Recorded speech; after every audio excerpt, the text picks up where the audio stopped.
बिस्मिल्लाहिर्रहमानिर्रहीम। अस्सलाम वालेकुम क्लास 8। आज के इस लेक्चर में हम एक्सरसाइज 2.1 का क्वेश्चन नंबर 4, 5 और 6 को सॉल्व करेंगे। प्रीवियस लेक्चर में हमने एक्सरसाइज 2.1 के पहले 3 क्वेश्चंस को सॉल्व किया, जिसका मुकम्मल सॉल्यूशन इस चैनल पर मौजूद है। तो हम एक्सरसाइज 2.1 के क्वेश्चन नंबर 4 को स्टार्ट करते हैं जी। क्वेश्चन है 50, 100, 150, फिर ये फोर्थ टर्म हमने फाइंड करनी है 250, फिर नेक्स्ट भी फाइंड करनी है और फिर 350। सो अब यहाँ पे देखें तो हमसे वो पूछ क्या रहा है कि identify each pattern and complete the sequences. सबसे पहले हमने आइडेंटिफाई करना है कि ये पैटर्न है क्या, उसके बाद इसको मुकम्मल करना। तो अगर हम यहाँ पे ये देखें कि जो पहली टर्म हमें दी गई है 50, सेकंड टर्म हमारे पास है 100 और जो थर्ड टर्म है वो है 150 और फोर्थ टर्म हमने फाइंड करनी है 250, फिफ्थ टर्म एंड 350 और फिर उसके बाद लास्ट टर्म भी हमने फाइंड करनी है। तो एक चीज़ अगर हम इसको ऑब्ज़र्व करें, इसको देखें, तो अगर हम 50 में 50 ऐड करें तो क्या आंसर आता है जी? 100 आता है। मतलब जो सेकंड टर्म है, फर्स्ट टर्म में 50 ऐड करें तो आपके पास सेकंड टर्म बनती है। इसी तरह आप सेकंड टर्म में अगेन 50 प्लस करें तो आपके पास थर्ड टर्म बनती है। इसी तरह अगर आप थर्ड टर्म के अंदर अगेन 50 प्लस करें तो आपके पास फोर्थ टर्म आ जाएगी। फिर इसमें मज़ीद 50 ऐड कर देना है और अगली टर्म में भी हमने 50 ऐड कर देना है और इस टर्म में भी हमने 50 जो है वो प्लस कर देना है। तो आइडेंटिफाई ये हुआ कि जनाब ये जो पैटर्न है हर टर्म के अंदर जो यानी जो नेक्स्ट टर्म आपको ऑब्टेन होगी वो पिछली टर्म जो है, जो प्रीवियस टर्म है, उसमें 50 ऐड करने के बाद आपको नेक्स्ट टर्म जो है वो मिलेगी। सो इन अबव सीक्वेंसेस, यानी ये जो अबव सीक्वेंस हमने राइट किया है, in above sequence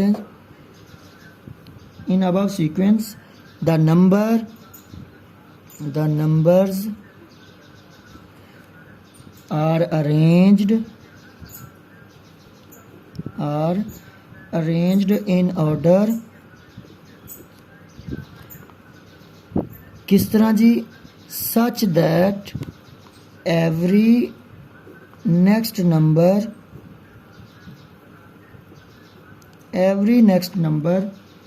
is obtained by adding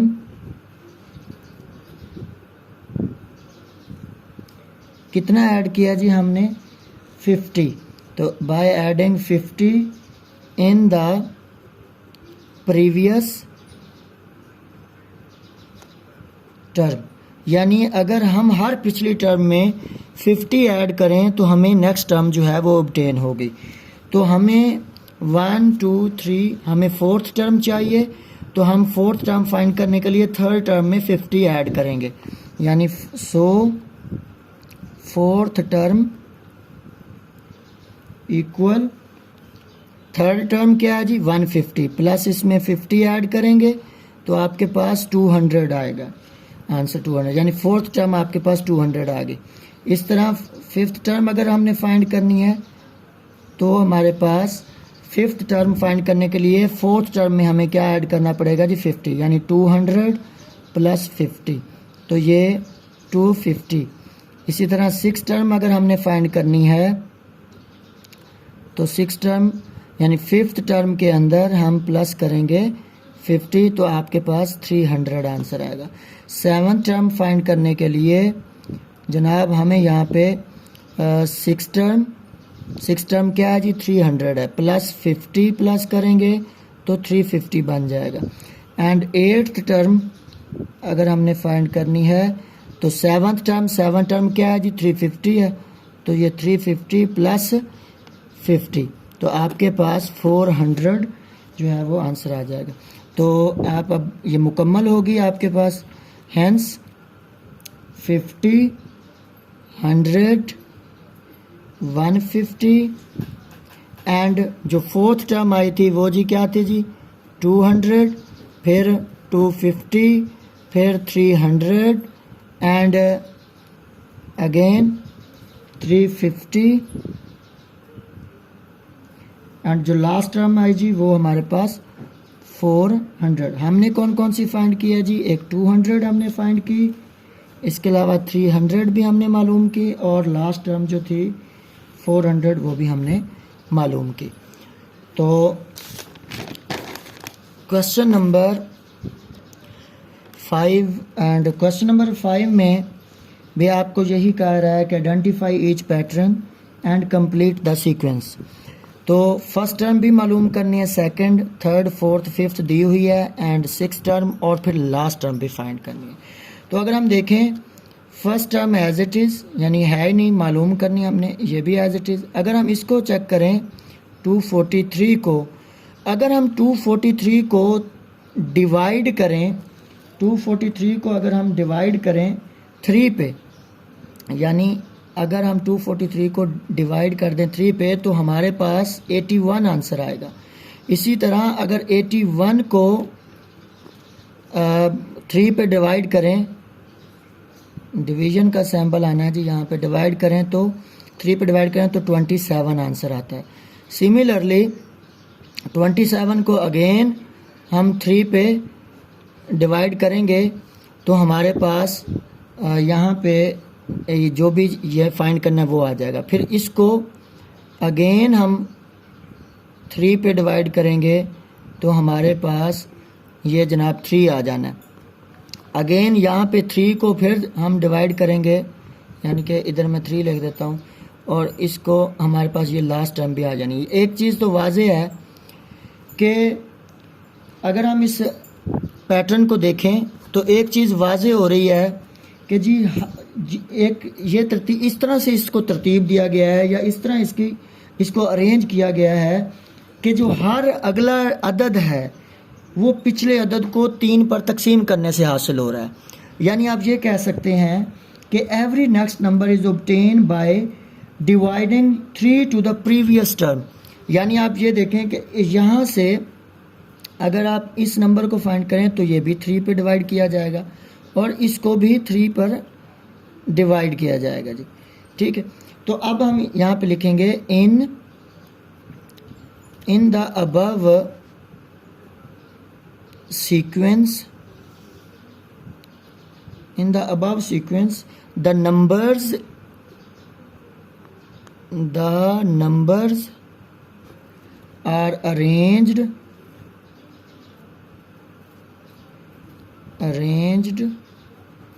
in order such that, किस तरह से जी, every next number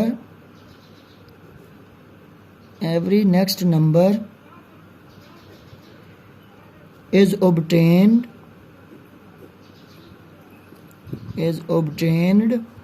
by dividing 3 to the previous term,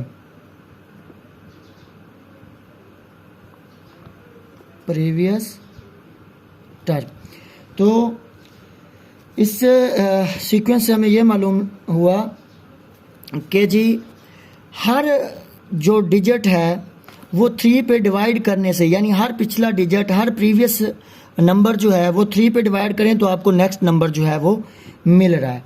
तो इससे ये हो गया कि जो पहली और दूसरी रकम हमने मालूम करनी है, क्योंकि इसका तो हमें पता ही नहीं है कि कौन सी रकम है यहाँ पे, कौन सी टर्म है, कौन सी यहाँ पे जो है ना जी नंबर है जिसको हम 3 पे डिवाइड करें तो यहाँ पे पता चले। तो हमारे पास जो फर्स्ट एंड सेकंड टर्म है वो जनाब है ही नहीं, तो उसको फाइंड कैसे करेंगे? इसको फाइंड करने के लिए हम क्या करेंगे, उलट कर देंगे, यानी we will reverse the process, इस प्रोसेस को रिवर्स कर दें। अब डिवीजन का रिवर्स क्या होता है जी, मल्टीप्लिकेशन। यानी हर दूसरी जो आपके पास ये 243 है, अगर 243 को हम 3 से मल्टीप्लाई करें, अब देखें ना कि डिवीजन का जो रिवर्स है वो मल्टीप्लिकेशन है। अगर हम 243 को 3 से मल्टीप्लाई करें तो हमारे पास ये सेकंड टर्म आएगा, जो यहाँ पे टर्म आएगी उसको अगेन 3 से मल्टीप्लाई करें तो फर्स्ट टर्म आपके पास आ जाएगी। तो हम यहाँ पे अगेन लिखेंगे कि जी to find the first and second term we will reverse the process, यानी जो प्रोसेस अभी हमने डिस्कस किया उसका हम रिवर्स लेंगे। अब रिवर्स का मतलब क्या है? सच दैट कि हम मल्टीप्लाई करवाएंगे, मल्टीप्लाई थर्ड टर्म, यानी ये जो तीसरी टर्म है इसको मल्टीप्लाई थर्ड टर्म बाय 3। पहले हम डिवाइड करा रहे थे 3 पे, अब हम इस थर्ड टर्म को 3 से मल्टीप्लाई करवा देंगे। एंड जो सेकंड टर्म होगी जो इसके थर्ड टर्म के डिवाइड करने के बाद आएगी उसको भी दोबारा हम क्या करेंगे जी, मल्टीप्लाई कराएंगे बाय 3। तो सो हमारे पास क्या बनेगी जी, हमारे पास जो सेकंड टर्म है वो जो फाइंड होगी वो होगी जनाब सेकंड टर्म इक्वल, यानी थर्ड टर्म मल्टीप्लाई बाय 3। अब थर्ड टर्म हमारे पास क्या है जी, 243, तो 3 से मल्टीप्लाई करेंगे तो हमारे पास 3 3 the 9 and 3 4 the 12, 1 carry, 3 2 the 6 और 1 7। तो सेकंड टर्म जो है आपके पास 729 आ गई। फर्स्ट टर्म जब आप फाइंड करेंगे तो फर्स्ट टर्म ये है, कैसे फाइंड होगी जी, सेकंड टर्म मल्टीप्लाई बाय 3। अब सेकंड टर्म हमारे पास क्या है, 729 मल्टीप्लाई बाय 3, तो 3 9 द 27, 2 कैरी, 3 2 द 6 और 2 8, अगेन 3 7 द 21। तो आपके पास फर्स्ट टर्म भी फाइंड होगी और सेकंड टर्म भी फाइंड होगी। इसके अलावा जो थर्ड टर्म है वो आपके पास 243 है, यानी अब आप वही प्रोसेस रिवाइज करेंगे जो हमने शुरू में डिस्कस किया। क्या जी कि थर्ड टर्म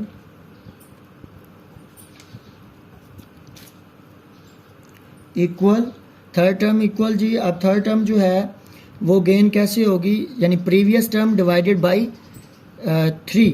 प्रीवियस टर्म जो है वो आपके पास 729 है सेकंड टर्म, थर्ड टर्म की प्रीवियस टर्म जो है वो 729 है, तो 729 डिवाइडेड बाय 3।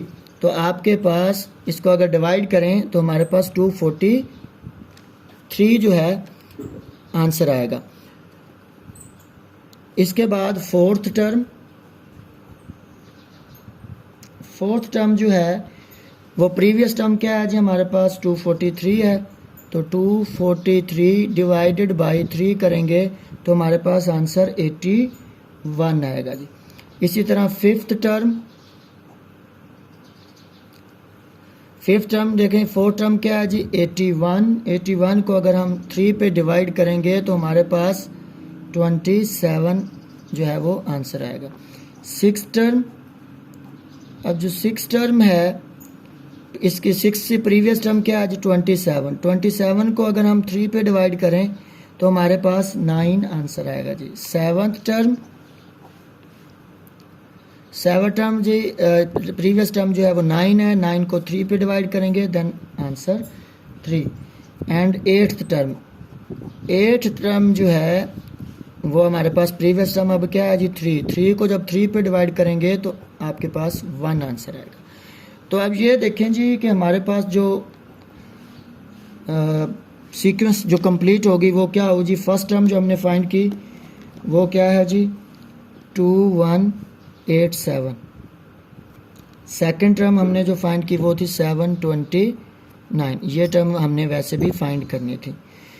243 उसने भी दे रखा था, हमने भी फाइंड किया, 81 भी आ गया, 27 के बाद नेक्स्ट हमारे पास जो आया वो जो आया जी 9 के बाद 3 और फिर ये 1, एक 9 भी हमने फाइंड किया और ये 1 भी हमने फाइंड किया जी। तो आज के इस लेक्चर में हमने सीक्वेंस को डिस्कस किया। मज़ीद इस तरह की वीडियोस देखने के लिए हमारे चैनल को सब्सक्राइब करें ताकि आपको वक्त पर इस तरह की वीडियोस मिलती रहें। Thank you ji.